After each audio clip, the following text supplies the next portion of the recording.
वैसे तो सरकारी नौकरी करना हर किसी का सपना होता है, लेकिन सरकारी विभाग में कोई बड़ा मुकाम हासिल करना किसी होनहार बच्चे की सोच होती है।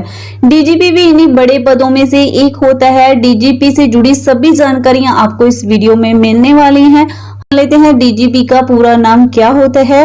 डीजीपी की full form director general of police होती है और हिंदी में इसको पुलिस महानिदेशक भी कहा जाता है। डीजीपी होता क्या है? डीजीपी के पद को पुलिस विभाग में सबसे शीर्ष पद माना गया है, जिसको हम पुलिस महानिदेशक के नाम से जानते हैं। डीजीपी के पद पर कार्यरत होने के लिए सबसे पहले आईपीएस बनना पड़ता है, क्योंकि यह पद सिर्फ आईपीएस बने हुए कैंडिडेट को ही दिया जाता है। यानी कि डीजीपी बनने के लिए कोई डायरेक्ट परीक्षा नहीं होती है। एक डीजीपी अधिकारी के पास पूरे क्षेत्र के कानून को सही तरीके से चलाने की जिम्मेदारी होती है। लगभग हर राज्य में एक डीजीपी जरूर होता है। उसके जैसे 4 पद होते हैं।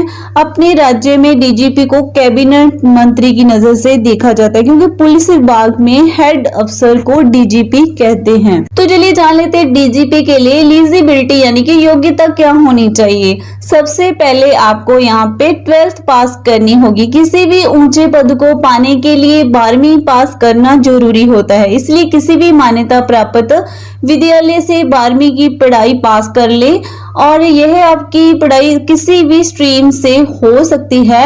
और सेकेंडली आप ग्रेजुएशन पास कर ले। एक पुलिस इंस्पेक्टर से लेकर डीजीपी बनने के लिए आपको स्नातक पास करना जरूरी होता है। ग्रेजुएशन किसी भी स्ट्रीम से आप किसी भी यूनिवर्सिटी से कर सकते हैं जो मान्यता प्राप्त हो। और यहाँ पे 3rd पर आपको यूपीएससी परीक्षा को पास करना होगा। डीजीपी अफसर बनने के लिए आपको यूपीएससी परीक्षा को पास करना होगा, जिसके बाद आप पहले आईपीएस अफसर बनेंगे, क्योंकि आईपीएस बनने के बाद ही आप डीजीपी बन सकते हैं। इसके अलावा अभ्यर्थी भारतीय इंडियन होना चाहिए और अगर आप नेपाल या भूटान से अप्लाई कर रहे हैं तो आप बिल्कुल कर सकते हैं। डीजीपी बनने के लिए आपकी उम्र सीमा क्या होगी? डीजीपी बनने के लिए अभ्यर्थी की कम से कम उम्र 21 वर्ष और ज्यादा से ज्यादा 30 वर्ष होनी चाहिए। और यहाँ पे पिछड़ा वर्ग के लिए उम्र सीमा में छूट दी जाती है, और जैसे ओबीसी कैटेगरी में 3 वर्ष और एससी एसटी की कैटेगरी में 5 वर्ष और तक की छूट मिलती है। इसके अलावा अन्य वर्ग के लिए वैकेंसी के नोटिफिकेशन के आधार पर नियम में उतार चढ़ाव होता रहता है। चलिए जानते हैं डीजीपी की रिस्पॉन्सिबिलिटीज यानी कि जिम्मेदारियां क्या होती हैं।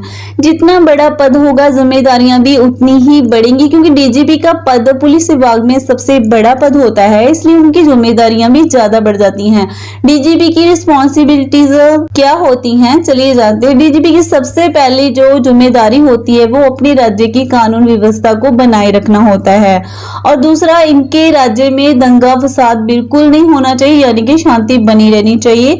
डीजीपी के अपने राज्य में सभी पुलिसकर्मी अपनी ड्यूटी सही से कर रहे हैं या नहीं, उनको यह सुनिश्चित करना होता है। और पुराने या नए कानून को ठीक करने से लेकर लागू करवाना इनका काम होता है, और अपने अधिकारियों के साथ पुलिस राज्य सरकार द्वारा किए गए सभी कार्यों को प्रोत्साहन भी करना होता है। राज्य सरकार को अपने राज्य की कानून व्यवस्था और क्राइम फाइल्स की डिटेल्स भी इनको देना पड़ता है। जब बात सैलरी की आती है तो डीजीपी बनने पर आपको अच्छी खासी सैलरी दी जाती है। डीजीपी का पद पुलिस विभाग में सबसे बड़ा पद होता है, तो वेतन भी ज्यादा ही होता है।